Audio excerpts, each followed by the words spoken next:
ఆడపిల్లని బాగా పెంచడం అంటే వాళ్ళ కంట్రోల్‌లో పెట్టుకొని పెంచడం అనుకుంటారు కొంతమంది. చాలామంది అలానే అనుకుంటారు. ఈ మధ్య కొంచెం తక్కువైంది అది.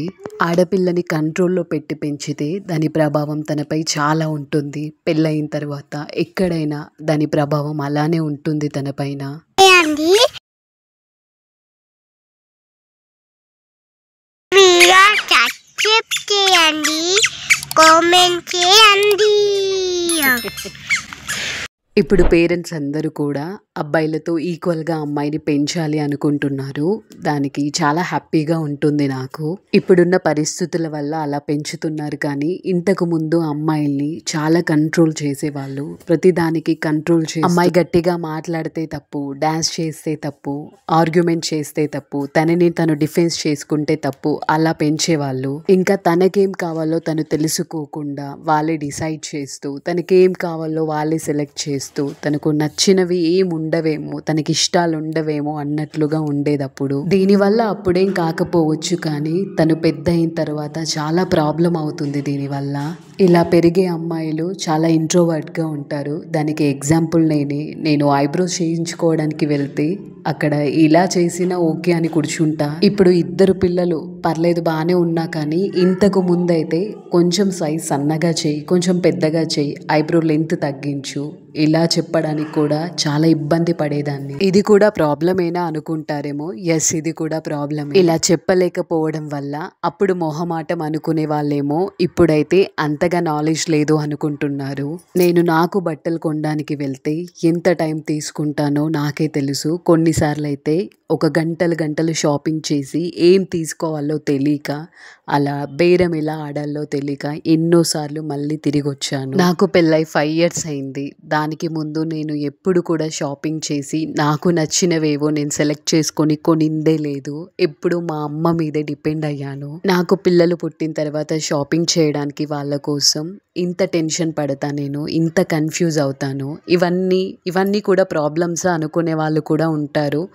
అవును, ఇవన్నీ ప్రాబ్లమ్సే. బయట జనాలు బాగా ఫాస్ట్గా పరిగెడుతున్నారు. అట్లీస్ట్ మనం నడుస్తూ అయినా ఉండాలి. మరి అది కూడా రాకపోతే చాలా కష్టం. పిల్లలకి ఏజ్ పెరుగుతూ ఉంటే, వాళ్ళకి తెలివితేటలు వస్తూ ఉంటే, వాళ్ళకి ఏం కావాలో వాళ్ళని డిసైడ్ చేసుకోమంటే, వాళ్ళని సెలెక్ట్ చేసుకోమంటే వాళ్ళకి హెల్ప్ చేసిన వాళ్ళం అవుతాం. అంతేకాని ఎప్పుడు మన పిల్లలు మన మీదే డిపెండ్ అవ్వాలి, మనం లేకుంటే వాళ్ళు బతకూడదు అని మనం పెంచితే కనుక వాళ్ళు చాలా లాస్ అవుతారు. కొంతమంది పిల్లలు ఉంటారు, ఒక 6th standard చదువుతూ ఉంటారు, అయినా సరే వాళ్ళు అన్నం తినరు. 10th class పిల్లల్ని కూడా చూసాను నేను.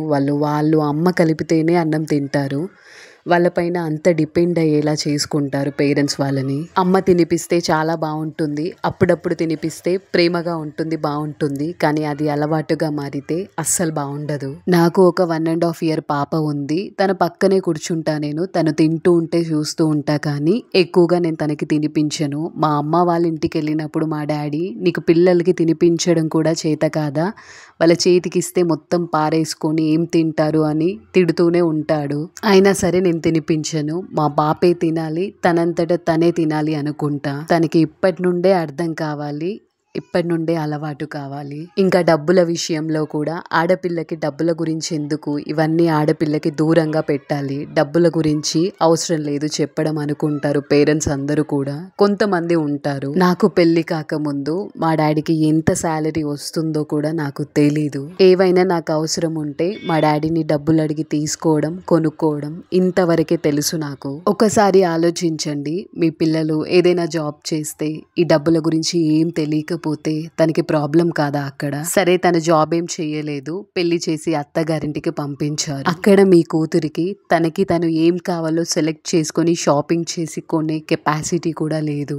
ఎవరితో ఎలా మాట్లాడాలి, తెలివిగా ఎలా మాట్లాడాలి, ఏవి మీరు నేర్పించలేదు. ఎందుకంటే మీరు కంట్రోల్లోనే పెడుతూ వచ్చారు కాబట్టి మీరు ఏదైతే చెప్పారో తనకి అదే తెలుసు. ఇంకా డబ్బుల విషయానికి వస్తే అసలు ఏ నాలెడ్జ్ లేదు తనకి. మొత్తం మీద దద్దిలా మీ కూతురిని అత్తగారింటికి పంపించారు. మీరు మీ కూతురిని బాగా కంట్రోల్లో పెంచారు అని బాగా గర్వపడుతూ ఉంటారు. కానీ అందరి కూతుర్లని అలా పెంచారు. మీ ఇంట్లో అయితే సరిపోయింది, అత్తగారింట్లో అన్నీ తెలిసిన ఆలింద, ఆడపడుచుగానో తోటి కోడలు అవుతేనో మీ కూతురి పరిస్థితి ఏంటి? ఎర్రి పప్పని చేస్తారు మీ కూతురిని. ఆడపిల్లని పెంచేటప్పుడు ఏం తెలియకుండా కంట్రోల్ చేసి పెంచడం కాదు, అన్నీ చెప్పుకుంటూ అన్నీ తెలిసేలా బాధ్యతగా పెంచాలి.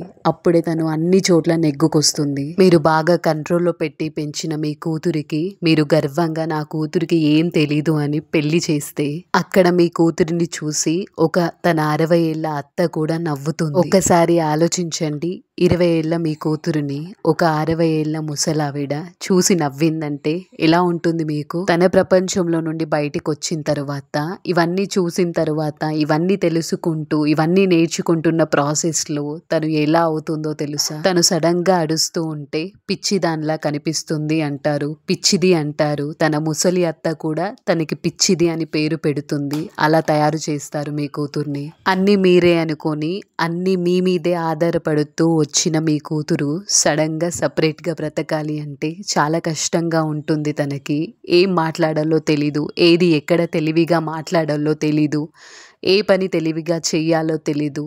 తెలివిగా మాట్లాడడం తెలియకపోతే మీ కూతురు ఎంత నలిగిపోతుందో తెలుసా? అప్పుడు మీ కూతురికి సైకో అని పేరు పెడతారు. ఇది నేను అనడం కాదు, తనని చేసుకున్న భర్తే తన సైకో కూడా అనొచ్చు. అలా తయారు చేస్తారు మీ కూతురిని. సో ఓవర్ కంట్రోల్ గా పెంచకండి ఆడపిల్లని. అన్ని బాధ్యతలు అమ్మ నాన్న నేర్పిస్తే ప్రేమగా బాధ్యతగా నేర్పిస్తారు. అదే బాధ్యతలు అత్తగారింట్లో నేర్చుకుందంటే ఎలా నేర్చుకుంటుందో మీకే తెలుసది. ప్రతి ఆడపిల్ల అత్తగారింటికే వెళ్ళదు. కొంతమంది జాబ్ చేస్తూ ఉంటారు, ఇంకా ఎక్కడికైనా వెళ్తారు. ఎక్కడైనా తను నెగ్గుకు రావాలి అంటే తనకి అన్ని బాధ్యతలు నేర్పించాలి.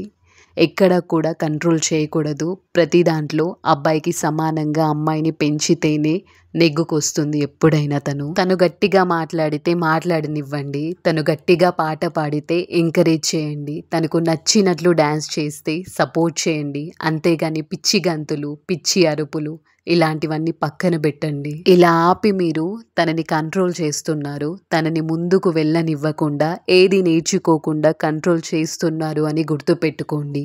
తన లైఫ్లో ఎలా బతకాలి అని నేర్పించండి. అంతేకాని మేం లేకుండా అసలు నువ్వు బ్రతకకూడదు అనేలా పెంచకూడదు ఆడపిల్లని. నా చిన్నప్పుడు మా ఇంట్లో చాలా స్ట్రిక్ట్గా ఉండేది. నా కజిన్ సిస్టర్స్ చిన్నప్పుడు చాలా ఈజీగా పెరిగారు. వాళ్ళు డాన్స్ చేస్తారు, చాలా హ్యాపీగా ఉంటారు. నువ్వెందుకు అరుస్తున్నావు, మేము మాట్లాడుతున్నాం కదా, నువ్వెందుకు అలా డాన్స్ చేస్తున్నావు, పిచ్చి గంతులు వేస్తున్నావా, నీకెందుకు ఈ డబ్బు విషయాలన్నీ, ఇలాంటి మాటలు అన్నీ ఆపేయండి తన ముందు. పెద్ద పెద్ద విషయాలు నీకెందుకు, నీకు ఇవన్నీ అవసరం లేదు అని ఇలా తనని బంధించకండి. అమ్మ నాన్న దగ్గర సున్నితంగా నేర్చుకునే బాధ్యతలను ఎవరో ముక్కు మొహం తెలియని మనుషుల దగ్గర చాలా కఠినంగా, క్రూరంగా, ఎగతాళిగా నవ్వుకుంటూ నేర్చుకునేలా చేయకండి. నా చిన్నప్పుడు చాలా స్ట్రిక్ట్గా ఉండేది మా ఇంట్లో. నా కజిన్ సిస్టర్స్ పెరిగేటప్పుడు చాలా బాగుండేది. వాళ్ళు బాగా డాన్స్ చేస్తారు, వాళ్ళు చేస్తూ ఉంటే నేను చూస్తూ ఉంటా. మనం ఎందుకు ఇంత హ్యాపీగా చేయలేకపోతున్నాం, ఇలా ఉండలేకపోతున్నాం అంటే అప్పుడు పెరిగిన పరిస్థితి అలా ఉండేది. వీళ్ళకి అలా లేదు, చాలా బాగుంది. ఇలా ఉంటేనే బెటర్ కూడా. నా కజిన్ సిస్టర్స్ నేను డాన్స్ చేయకపోతే చాలా నవ్వుతూ ఉంటారు నన్ను చూసి. నేను ఎందుకు అంత ఫ్రీగా ఉండలేకపోతాను, ఎందుకు అంత ఫ్రీగా డాన్స్ చేయలేకపోతానో ఇప్పటికీ అర్థం కాదు నాకు. మీ అమ్మాయి ఎలా పెరుగుతుందో తను ముందు లైఫ్ లో అలానే ఉంటుంది. అబ్బాయితో ఈక్వల్ గా పెంచండి ప్లీజ్, తనని కంట్రోల్ చేయకండి.